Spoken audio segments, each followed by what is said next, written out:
Hey everyone, James here. Wanted to go over a couple of the big productivity updates that I just implemented for the portfolio manager. I also did some upgrades to the duplication and edge logic as well as the exposure spread. So let's go ahead and jump over into the portfolio manager.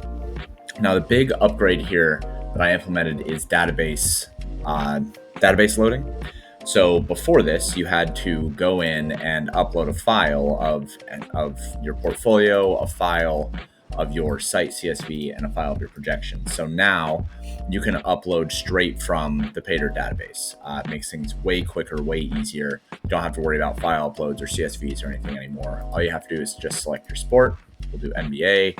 And then there are some info and filters here where you can select what slate you want to look at, what priority variable you want to use, which is basically saying what optimals you'd like to pull down, whether optimizing by projection, ownership, or a mix, how many you would like to work with. I'm just going to leave it at 1,000 for now. The minimum salary, the maximum salary, and then stacks to use. So this will tell you how many players allowed from each team. Once you've set your filters, you can just come down here and click a couple buttons. So load from Paydirt database, load from Paydirt database, and load from Paydirt database, right? It'll come down here. It'll tell you what names were changed, blah, blah, blah. And then up here, we will go over to manage portfolio.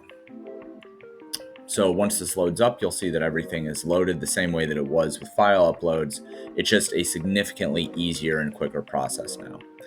So the other thing that I wanted to show off really quick is exposure management. So this is late swapping, which is really important for NBA. I'm just going to kind of build a mock of a couple lineups here. Let's just say like 20 lineups, I guess. We'll do that to portfolio. So there we go. Now I have 20 stratified lineups on diversity. However, it doesn't matter that I'm doing diversity right now. This is just for a little bit of example. So let's go ahead and analyze the players here. Let's say at lock, it's like, oh no, I don't know, Julius Randle got ruled out, right? So what we would want to do is we'd want to say, okay, well, I obviously want to get rid of all of my Julius Randle, right? So let's go and take Julius Randle. We're going to put his target exposure down to 0%, right? We don't have to worry about the comp salary or below, above or below, and then just run on the portfolio. So what that's going to do is it's going to go in, it's going to find any instances of Julius Randle, and it's going to remove him from those lineups. So now when we go to analyze players, we can sort this by name, and we can see, look, there's no more Julius Randle here, right? So that's all good and happy, but if Julius Randle got ruled out, that probably also means that we're going to want a whole bunch more Naz Reid, right? So currently we only have 20%. Let's say, okay, he just got ruled out. Naz Reid is obviously a terrific play. Let's try to aim for like 50% now. So we're going to be jumping him up from 20% of our lineups to 50%. Again, we're not going to worry about the comp above or below. We're going to hit portfolio, and we're going to see where that lands us. So let's go ahead and analyze our players now. And there we go. Naz Reid up 55%. So that's just a quick and easy way to change up your exposures and change up your your lineups for late swap news. Now, one thing that I will note is that this is going to make it so that you're going to have some of these ones where this one, Naz Reid got inserted and Julius Reid got taken out, and it looks like Julius Randle was taken out with somebody who was significantly less expensive. So we can do a little bit better with that, right? Let's go ahead and reset our portfolio here. And we'll set it up the same way that we did, diversity for 20 lineups. So if we wanted to avoid a situation like we had where Julius Randle got taken out and it was by somebody who was significantly less expensive, what we can do is we can say, okay, instead of having the comp salary below 5,000 less, let's just say 500. Let's just try to remove him and replace him with only players that are $500 less expensive or more. So let's see if that'll work here. Then let's go to analyze players, and hopefully that got out the vast majority of them. Let's see. Yep, that was able to remove all of him. So now we don't have that same issue, right?